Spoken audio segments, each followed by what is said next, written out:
آقا علیہ السلام سے پوچھا یا رسول اللہ قیامت کے دن آخرت میں آپ کے قریب بہت زیادہ قریب کون بیٹھے گا؟ آقا علیہ السلام نے فرمایا جس کے اخلاق سب سے زیادہ عمدہ اور خوبصورت ہوں گے ان کو قریب بٹھاؤں گا۔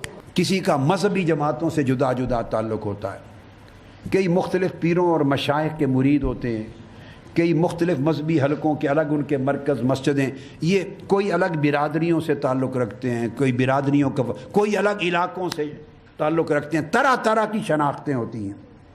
یہ سب شناختیں اپنی جگہ، یہ سب شناختیں اپنی جگہ، مگر یاد رکھ لیں ان میں سے کوئی شناخت بھی ایمان اور اخلاق حسنہ پر غالب نہ آنے دینا، آپ کا دین برباد ہو جائے۔ ان کی وجہ سے تعصبات پیدا نہ کریں اپنی طبیعت میں، میرا تعلق فلاں جماعت سے ہے، اس کا فلاں جماعت سے ہے، لہٰذا اس سے خوب جی بھر کے ایسے مسافہ ہی نہیں کرنا، ایسے دو انگلیوں کے ایسے پنجے کا مسافہ کرنا، یہ انسانیت نہیں ہے، نہ ایمان ہے۔ میں فلاں پیر صاحب کا مرید ہوں، یہ فلاں پیر صاحب کے ہیں، یہ فلاں مذہبی جماعت ہے، میری فلاں مذہبی جماعت ہے، لہٰذا مسکرا کے ملنا ہی نہیں ہے۔ وہ بھاڑ میں جائے وہ مذہبی جماعت اور مذہب جو مسکرا کے ملنے سے بھی روکتا ہے، آپ جو مسکراہٹ سے روکتا ہے، جو چہرے کی نرمی سے روکتا ہے۔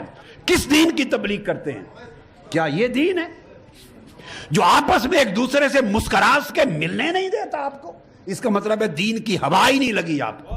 دین اخلاق سکھاتا ہے، دین سارا اخلاق ہے، ایمان سارا اخلاق ہے، انسانیت ساری اخلاق ہے۔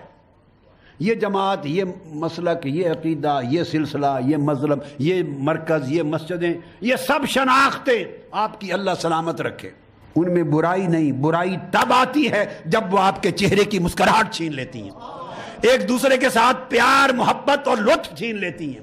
اگر آپس میں آپ بیگانے لگیں تو کس دین پہ آپ ہیں؟ کون سے مذہب پہ ہیں؟ کس دین کی خدمت کر رہے ہیں؟ پھر یہ سب دنیا داری اور چور چکاری ہے۔ اگر دین کی سچی روح ہوتی، شناختیں اپنی جگہ، مگر ایک دوسرے کو دیکھتے چہرے پہ مسکراہٹ آ جاتی۔ کیوں آتی؟ یہ بھی حضور کے دین کا نوکر ہے، میں بھی حضور کے دین کا نوکر ہوں، بس۔ یہ بھی اسلام کی خدمت کرنے والا کارکن ہے، میں بھی حضور کے دین کا ایک کارکن ہوں۔ ہمارا یہ رشتہ ہے۔ آپ میری بات کو سمجھے ہیں نا؟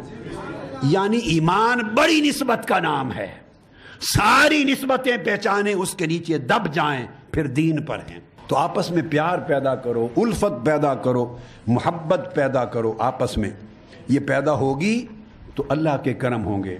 آقا علیہ السلام نے فرمایا کہ ایک شخص فقط اپنے حسن اخلاق سے اس درجے پر فائز ہو جاتا ہے جس درجے پر وہ شخص جا فائز ہوتا ہے جس نے ساری زندگی روزے رکھے ہوں، صرف ماہ رمضان کے نہیں، ممنوع ایام کو چھوڑ کے عمر بھر روزے رکھے ہوں، جس کی ساری عمر راتیں مصلے پر گزریں۔ جس درجے پر وہ شخص جاتا ہے اس درجے پر وہ شخص فائز کر دیا جاتا ہے جس کے اخلاق اعلیٰ ہو جاتے ہیں۔ ایمان وضع قطع سے معیار کا پتہ نہیں چلتا۔ پوچھا گیا یا رسول اللہ ایمان سب سے اعلیٰ کس کا ہے؟ فرمایا جس کا اخلاق سب سے اعلیٰ دیکھو جان لو اس کا ایمان سب سے اعلیٰ ہے۔ ایمان حسن اخلاق کا نام ہے۔ آقا علیہ السلام نے امت کو بتایا سب سے پہلے جو عمل ترازو میں رکھا اور تولا جائے گا وہ اس کے اخلاق ہوں گے۔ جس کے اخلاق سب سے اعلیٰ ہو گئے، آپ اندازہ کریں اس کے باقی اعمال تلنے کی ضرورت نہیں آئے، اخلاق اس کو جنت میں لے جائیں گے۔ اللہ اللہ اللہ